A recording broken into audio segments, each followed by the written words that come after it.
Primeiramente, vamos entender o que são as bases. As bases que são uma das substâncias que neutralizam a ação dos ácidos. As bases são compostos iônicos formados por cátions, na maioria das vezes de metais. As bases se dissociam em água, liberando o ânion hidroxila OH-, e um cátion, que geralmente é um metal. Por exemplo, temos o NaOH, que em fase aquosa libera o sódio em cátion na forma aquosa e o ânion OH- em fase aquosa. Também é importante lembrarmos que as bases não realizam reações químicas, como os ácidos o fazem.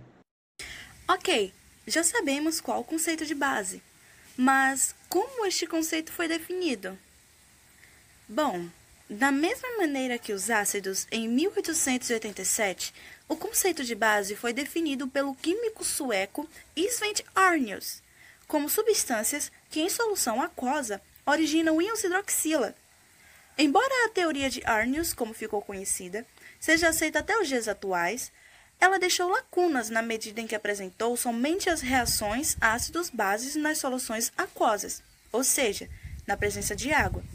Em 1923, os físicos químicos Johannes Nicholas Bronsted e Thomas Martin Lowry elaboraram a teoria protônica, ou teoria ácido-base de Bronsted-Lowry, a qual postulam que as bases caracterizam substâncias químicas com tendência para receber prótons, íons H-, enquanto os ácidos, a tendência de doar estes prótons, íons H+.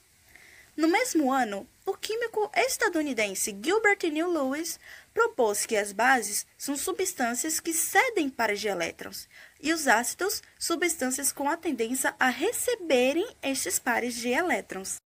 Muito bem, agora vamos ver um pouco como podemos classificar essas bases. Bom, as bases podem ser classificadas de acordo com o número de hidroxilas que contém na molécula. Ou seja, uma molécula monobase possui apenas uma hidroxila. Dibases, duas hidroxilas. Tribases, três hidroxilas. Tetrabases, quatro hidroxilas e assim por diante. Outras classificações se dão por meio do grau de dissociação. Ou seja, uma base forte é aquela que em meio aquoso protona ou dissocia muito. Ou seja, a maior parte das suas moléculas dividem-se entre íons, ânions e cátions, para assim formar outras moléculas. As bases fortes são formadas por elementos da família 1A e 2A, com exceção do berílio e o magnésio. As bases fracas são aquelas que não dissociam tanto quanto quando estão em meio aquoso. As bases fracas são formadas pelos metais de transição e nitrogênio, que forma o hidróxido de amônio, ok? De exemplo, temos o hidróxido de magnésio, também conhecido como leite de magnésio. Usado como antiácido farmático para tratamento de estomatites, pode ser classificado como um diácido forte, pois possui duas hidroxilas e alto grau de dissociação entre os íons formadores de moléculas. Bom, dando continuidade às classificações das bases, podemos ver que há uma terceira possível classificação para elas: sua solubilidade na água, ok? Acompanhem comigo na tabela. Solúveis são bases de metais alcalinos e amônio, ok?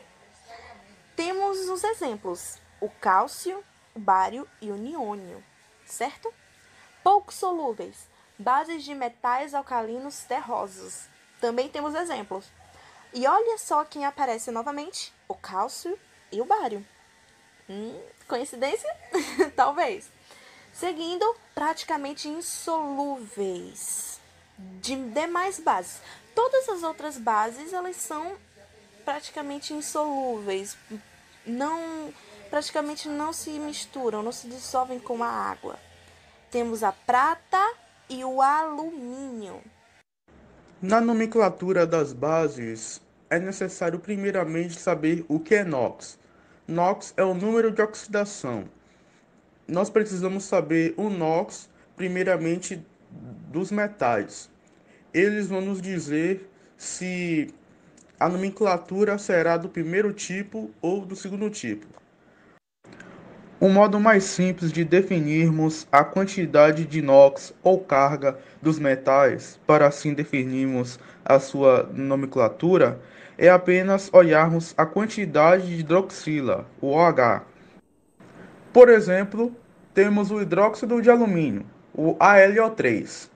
Esse 3, que é a quantidade de hidroxila OH, irá nos indicar a quantidade de inox ou carga do alumínio. Então, apenas vamos precisar seguir essa seta e colocar o sinal de mais. Assim, o inox do alumínio vai ser mais 3. No primeiro tipo de nomenclatura, são para os elementos com apenas um NOx. Nesses elementos, a nomenclatura apenas irá seguir a regra de hidróxido de mais nome do elemento formador. Por exemplo, temos o NaOH. Apenas vamos precisar perceber que o Na, que é o sódio, apenas tem um NOx. Então, apenas vamos usar a fórmula que eu citei anteriormente e colocá-lo como hidróxido de sódio. Já no AgOH, será a mesma coisa. A prata tem apenas um NOx, então apenas vamos dar o nome de hidróxido de prata. Já para os elementos que têm duas possibilidades de NOx, mais de uma possibilidade de carga, apenas vamos seguir a seguinte regra: hidróxido de mais nome do elemento formador mais NOx em algarismos romanos. Por exemplo, temos o FeOH2. Se fizermos o cálculo do NOx, vamos perceber que o ferro tem mais 2 de carga. Assim, apenas vamos dar o nome a ele de hidróxido de ferro 2. Já para a base FeOH3, o ferro vai ter carga mais 3. Assim, o seu nome vai ser hidróxido de ferro 3. Também temos outra possibilidade de dar nomenclatura às bases que têm mais de um NOx. Vamos usar a seguinte regra: hidróxido mais parte do nome do elemento formador mais sufixo. Esse sufixo vai depender do NOx da base. Ou ele pode terminar com ico ou oso. Vai terminar com ico quando o NOx for o maior possível para aquele metal. Ou vai terminar com oso quando o NOx for o menor para aquele metal. Por exemplo, temos o FeOH2. O ferro tem carga mais 2. Então, a sua nomenclatura vai terminar com oso, pois é o menor NOx que o ferro pode ter. Assim, o seu nome será hidróxido ferroso.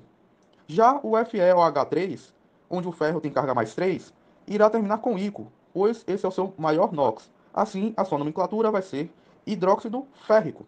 Agora veremos algumas características dessas bases. Bom, quando elas são dissolvidas em água, os hidróxidos elas têm seus íons separados.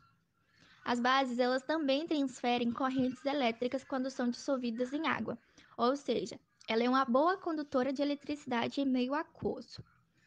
As bases elas sofrem reações a partir do contato com os ácidos, originando o NaSl, que é o sal, e o H2O, que é a água.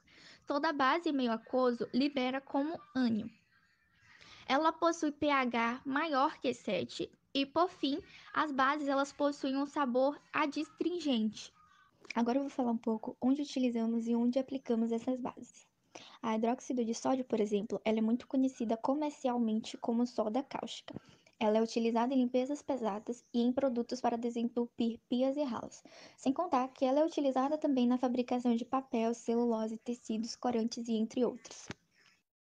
Agora falando sobre a hidróxido de cálcio, que é conhecida comercialmente por nomes como cal extinta, cal hidratada, cal apagada também. Quando misturado com água, a hidróxido de cálcio ela denomina água de cal, usado principalmente em pinturas do tipo caiação.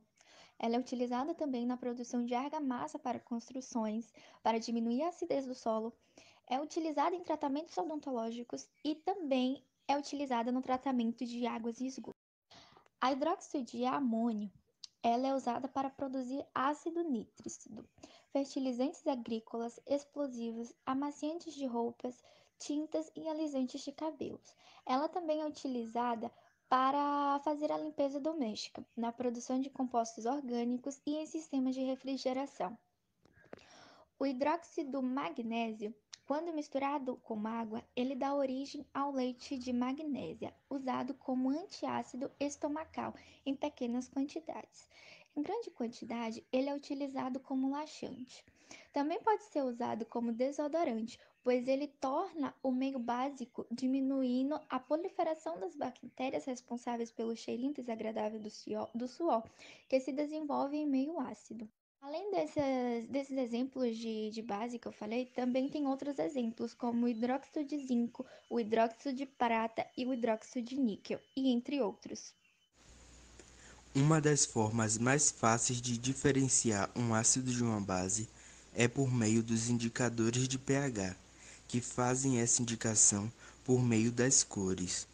Um dos indicadores de pH mais utilizados é o azul de bromotimol, que indica amarelo para ácidos, verde como neutro e azul para bases ou alcalino. Num exemplo prático, podemos ver ele em contato com vinagre, indicando que é um ácido.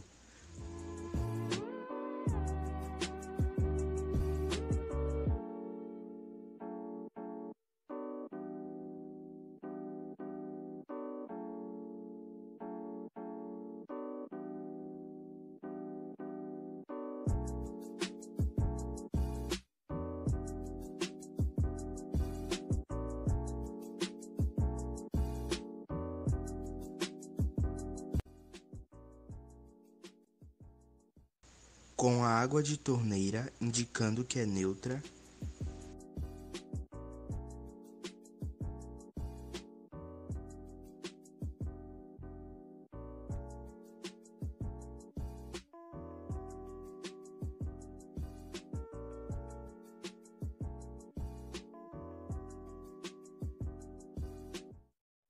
E com bicarbonato de sódio diluído em água, indicando que é uma base.